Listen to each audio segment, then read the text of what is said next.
자, 13번 보겠습니다.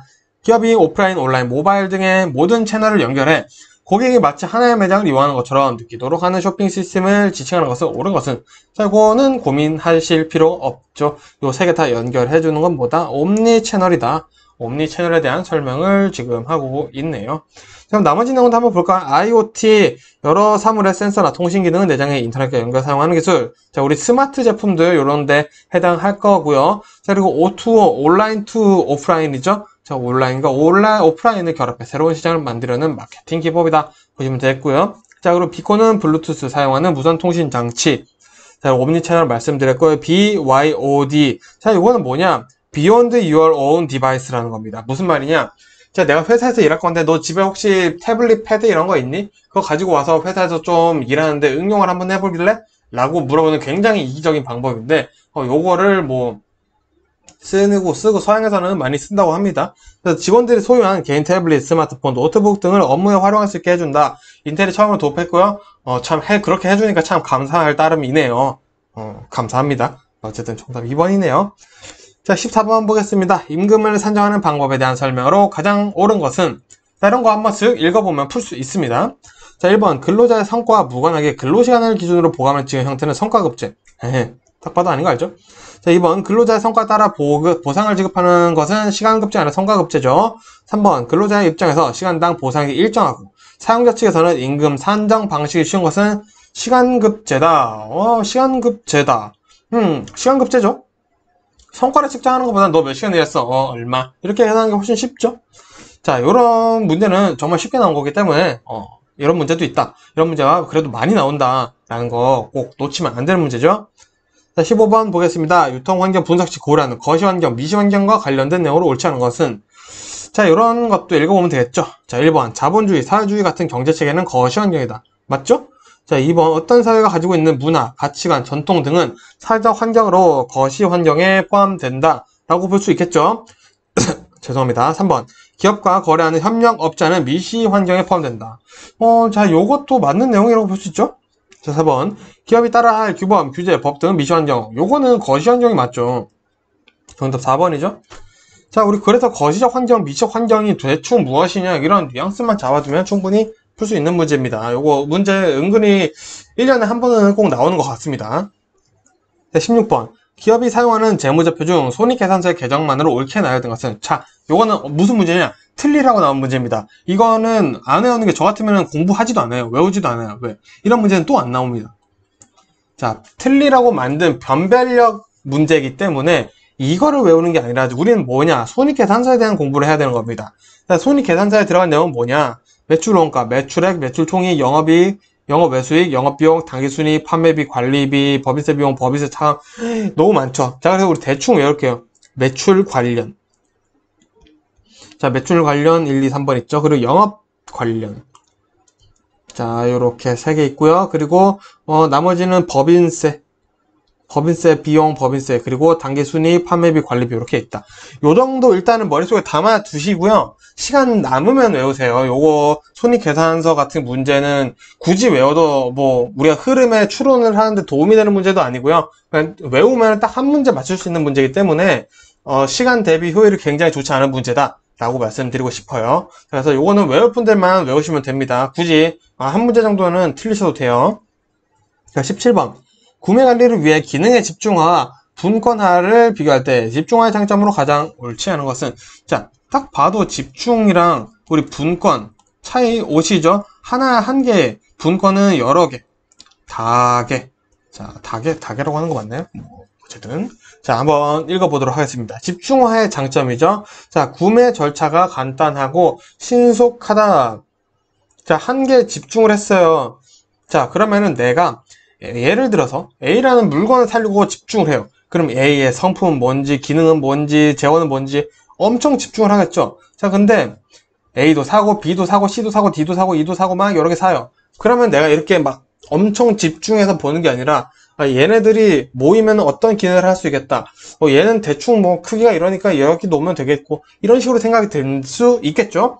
제가 괜히 헛소리 하는 게 아니죠. 자, 그렇다면은 집중을 한다면은 구매 절차가 간단하고 신속할까요? 오래 걸린다라고 내가 그만큼 집중해서 하는데 전혀 구매 자체가 간단할 수 없고 신속하게 할 수 없어요. 오랫동안 아주 사력 있고 뭔가 막 세밀적으로 전문스럽게 이렇게 확인을 하는 게 바로 집중하는 능력이다 라고 보시면 되겠죠. 자, 그러면은 우리 집중할 장점 나머지도 볼게요. 자, 주문 비용 절감할 수 있다. 자금의 흐름을 통제하기 쉽다. 품목의 표준화가 용이하다. 구매 전문화가 용이하다. 자, 이런 내용들, 집중, 내가 뭔가 하나에 집중을 하면은 어떻게 될까? 이런 식으로 생각을 해봐도 충분히 풀 수 있습니다. 그래서 우리 추론 연습 지금 계속 해보고 있다 라는 거 알려드리는 거예요. 정말 다른 영상 보시면은 그냥 외워야 된다, 그냥 설명해주고 말 거예요. 저도 그렇더라고요. 공부할 때 좀 찾아보니까. 근데 유통관리사는 정말 추론하는 연습, 요것만 하시면은 일주일 외울 거 딱 외우고 시험 보러 가시면 합격합니다. 정말 저를 믿어주세요. 자, 18번 보겠습니다. 유통의 경제적 의미에 대한 설명으로 가장 옳지 않은 것은? 자, 이런 것도 한번 쓱 읽어보면 돼요. 이런 문제는 또 쉬운 거라서 정답부터 볼게요. 자, 3번. 후기 산업사회 이후 소비자의 욕구가 다양해지면서 유통의 경제적 역할이 축소되고 있다. 자, 이거는 유통의 경제적 역할이, 유통이 축소되고 있나요? 전혀 아니죠. 자, 우리 코로나 시대만 생각해봐도 아니라는 거 알 수 있습니다. 자, 19번. 균형 성과표에 대한 설명으로 가장 옳은 것은? 자, 또 나왔네요. 틀리라고 나온 문제. 틀려라. 자, 오답 능력이 아주 높은 겁니다. 그래도 공부는 한번은 하고는 넘어갈게요. 정답 5번이에요. 자, 가장 옳지 않은 거. 비용이 저렴하지만 재무적 지표반은 어쩌고 저쩌고. 자, 균형 성과표란 뭐냐? 기업의 성과를 회계정보에 근거한 재무 성과 지표로 과거 지향적인 성격을 가지고 있습니다. 학습 성장이나 내부 프로세스, 재무, 고객 등으로 평가한다 라고 되어 있어요. 무슨 말이냐? 무슨 말인지 상관없어요. 왜? 시험에는 요 내용만 나오고 있어요. 요 내용만. 1번부터 볼까요? 자, 고객 관점은 고객 유지율, 반복 구매율 등의 지표를 활용한다. 고객으로 평가하죠? 각 지표들은 전략과 기밀하게 연계되어 상호작용을 한다 라고 보시면 됐고요. 이거는 뭐 설명이 맞다 보면 됐고, 3번 조직의 지속적 생존을 위해 핵심 성공 요인이 중요하다. 이거는 내부 프로세스에 해당할 수 있겠네요. 자, 학습과 성장의 경우 미래지향적인 관점을 가진다 라고 되어 있습니다. 여기서 근데 조금 상충되는 내용이 있죠. 자, 학습과 성장, 방금 균형 성과표는 과거지향적이다 라고 얘기를 했었잖아요. 자, 그래서 이 말 있잖아요. 학습과 성장의 경우는 미래지향적인 관점을 가진다. 대충 공부한 사람들 틀리게 하려고 나온 문제예요. 이런 문제는 어떻게 하면 된다? 틀리면 된다. 자, 근데 나는 공부 잘해 열심히 하시는 분들은 여기 있는 거 1번, 2번, 3번, 4번 외우시고, 제가 네모 박스 해놓은 거 외우시면은 균형 성과표 문제는 뭐가 나오든 다 푸실 수 있을 거예요. 자, 20번 보겠습니다. 종업원들이 자신과 비슷한 위치에 있는 타인과 비교하여 자기가 투입한 노력과 결과물 간의 균형을 유지하려고 하는 이론으로 가장 옳은 것은? 자, 이거는 뭐냐? 자, 나랑 너 이렇게 있는데, 야, 너랑 나랑 지금 내가 너보다 일 더 많이 하면은 내가 뭐든가 돈을 좀 더 받아야 되지 않겠냐? 내가 100만원 투자를 했어. 너는 50만원 투자했잖아. 내가 그럼 돈 좀 더 투자금을 더 받아야 되는 거 아니야? 지금 이런 얘기를 하고 있다는 거죠. 자, 요거는 그러면 어떤 말이 제일 어울릴 것 같으세요? 여기서 내가 그냥 막연히 기대하는 걸까요? 내가 이 목표를 관리를 하는 걸까요? 자, 그냥 우리 이거는 공정한 거잖아. 이거는 내가 뭐 틀린 말해? 이렇게 얘기한다라고 볼 수 있겠죠. 그래서 이거는 공정성 이론에 해당한다. 자, 더 많이 투자한 사람이 더 많이 가져가는 게 맞겠죠. 자, 21번 보겠습니다. 연간 재고 유지 비용과 주문 비용의 합을 최소화하는 로트 크기인 경제적 주문량, EOQ죠.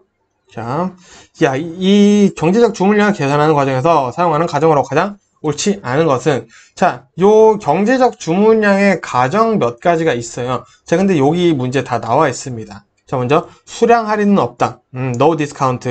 각 루트에 크게 제약 조건은 없다. 그리고 해당 품목의 수요가 일정하고 정확히 알려져 있다. 자, 그래서 변수들이 보통 변수를 많이 고려하지 않습니다. 그래서 4번 입고량은 주문량의 안전제어를 포함한 양이며, 자, 시기별로 자 분할 입고된다 라고 되어 있는데, 자, 요 내용이 먼저 일단은 틀렸다라고 볼 수 있겠습니다. 자, 그래서 이 입고량은 결국 주문량으로 볼 수 있겠는데, 정확히 이 주문량이라는 것은, 자, 주문량이라는 것은 우리가 이제 주문 비용과 재고 유지 비용이 있겠죠. 자, 이 재고 유지 비용이 가장 낮을 때 가장 최소인 경우를 우리는 이제 경제적 주문량이라고 얘기를 합니다. 자, 그렇기 때문에 안전재고를 포함한 양이다 라는 내용은 뭐 굳이 등장하지 않고 있다 라고 알아두시면 좋을 것 같습니다.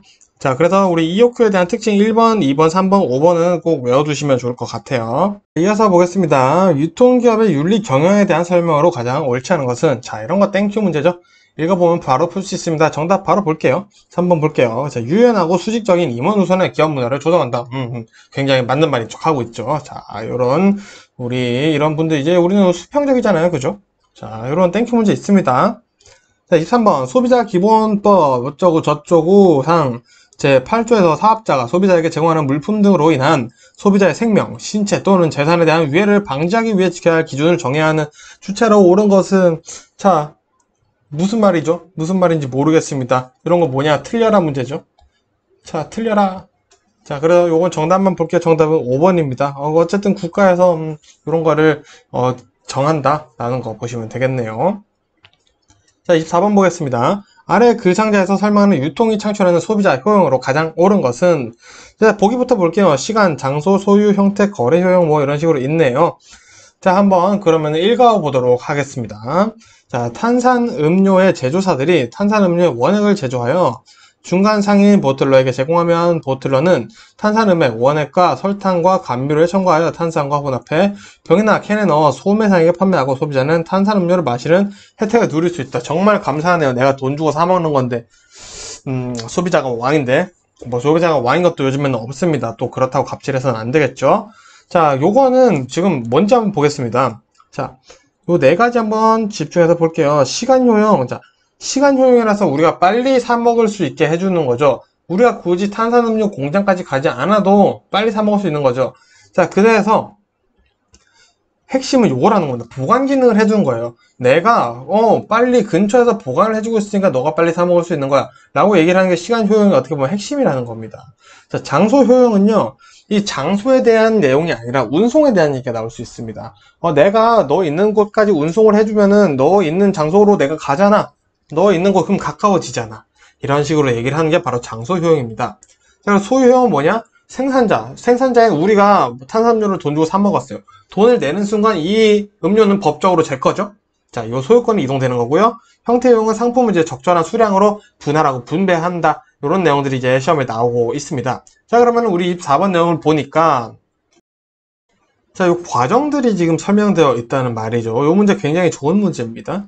자, 탄산음료 원액을 제조했어요. 자, 원액을 보틀러가 받았어요. 자, 보틀러가 또 어떻게 하냐? 설탕, 감미료를 넣었어요. 2차 공정을 했죠. 자, 그거라도 이제 캔이나 병에 넣었어요. 자, 그렇게 해서 소비자에 넣었다. 자, 그러면 이 원액을 먹을 수 있게 지금 여러 가지 공정을 거쳤죠. 자, 요게 바로 형태 효용에 대한 내용이라고 보시면 되겠습니다. 아, 우리가 이 탄산음료를 먹을 수 있게 캔이나 음료로 이렇게 만들어주게 이 적절하게 분배를 해주고 형태를 바꿔주는 것이 형태 효용에 대한 내용이었구나 라고 이해를 해보시면 좋을 것 같습니다. 자, 1과목 마지막 문제 보도록 하겠습니다. 25번이죠. 자, 유통 경로의 설계 전략에 영향을 주는 시장의 특성과 관련된 설명으로 가장 옳지 않은 것은, 자, 이런 거 한번 쓱 읽어보면 추론해서 풀 수 있겠죠. 자, 1번부터 보겠습니다. 시장 밀도는 지리적 영역 단위당 구매자 수를 말한다. 자, 맞는 말일까요? 일단은 세모 칠게요. 대충 맞는 말인 것 같은데, 그죠? 자, 2번. 시장 지리는 생산자와 소비자 사이의 물리적인 거리 차이를 말한다. 아, 이것도 아리까리하네요. 자, 제가 솔직하게 여러분들의 입장에서 한번 풀어보는 척 하는 겁니다. 3번.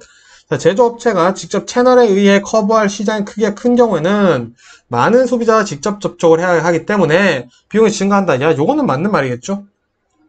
사람을 많이 만날수록 그 내가 쓰는 시간도 비용이기 때문에 증가할 수가 있겠죠. 요거는 맞는 말이겠네요. 자, 4번 한번 볼까요? 자, 시장 밀도가 낮으면 한정된 유통시설을 이용해 많은 고객을 상대할 수가 있다. 자, 시장 밀도라는 지금 단어가 2개 나왔습니다. 자, 그럼 우리 이렇게 생각해 볼게요. 약간 IQ 문제처럼 해볼게요. 1번이 정답이려면은 4번은 틀려야겠고, 4번이 정답이려면 1번이 틀려야겠죠. 자, 이런 경우 우리가 좀 고민을 해보자라는 겁니다. 시장에 이렇게 시장이 있어요. 여기 밀도가 높다는 게 과연 무엇을 의미하나? 자, 구매자 수를 의미하는 게 맞는 말이라면은, 자, 4번 내용이 틀린 내용이 돼야겠죠. 자, 근데 시장 밀도가 낮으면은, 밀도가 낮다라는 것은 가운데 여유가 굉장히 많다라는 거죠. 그러면은 한정된 유통시설을 이용해 많은 고객을 상대할 수 있다. 자, 우리 여기서 벌써 느낌이 왔죠, 이제? 자, 밀도가 정말 이렇게만 생각해 볼게요. 자, A 시장에 가게가 2개가 있어요. 자, 그리고 B 시장에는 자, 가게가 3개, 3개가 있습니다. 자, 그러면은 A 시장보다 B 시장이 지금 가게가 더 많죠. 자, 그러면은 자, 가게가 3개가 있으니까 손님 3명이 오면은 응대가 가능하다는 거죠. 한 명이 간다고 쳤을 때. 근데 A 시장에는 가게가 2개니까 3명이 오면 한 명은 기다려야 돼요. 자, 그러면은 많은 고객을 상대할 수가 있는 게 아니겠죠. 자, 한정된 유통시설을 이용해 많은 고객을 상대할 수 있다는 말 자체가 요거는 틀렸다 라고 볼 수 있겠죠. 그러면은 이 1번이 맞는 말일 수가 있겠구나. 이게 맞다라고 가정을 해보니까 4번이 오히려 틀린 말이 더 되죠. 자, 이런 식으로 추론을 해서 문제를 풀 수 있는 게 정말 중요합니다. 제가 지금 진짜 억가를 하는 게 아니라 억지로 이렇게 얘기들이 아니라는 걸 진짜 꼭 아셔야 돼요. 유통관리사 시험에는. 제가 제 와이프도 합격을 뭐 시켜보고 했는데 정말 이 내용만 정말 제가 강조를 하고 또 강조를 했습니다. 제가 기출문제 같이 풀면서 공부도 같이 와이프랑은 했지만 공부를 하면서 추론할 수 있는 문제가 있을 때는 정말 하나하나 읽으면서 이렇게 추론을 이렇게 억지로라도 한번 해보는 연습을 하는 게 시험 당일에 정말 큰 도움 되실 거라는 거 꼭 알아두셨으면 좋겠습니다. 자, 어쨌든 1과목에서는 여기까지 마무리하고요. 26번부터는 2과목이니까 또 2과목으로 인사드리도록 하겠습니다. 고생 많으셨습니다.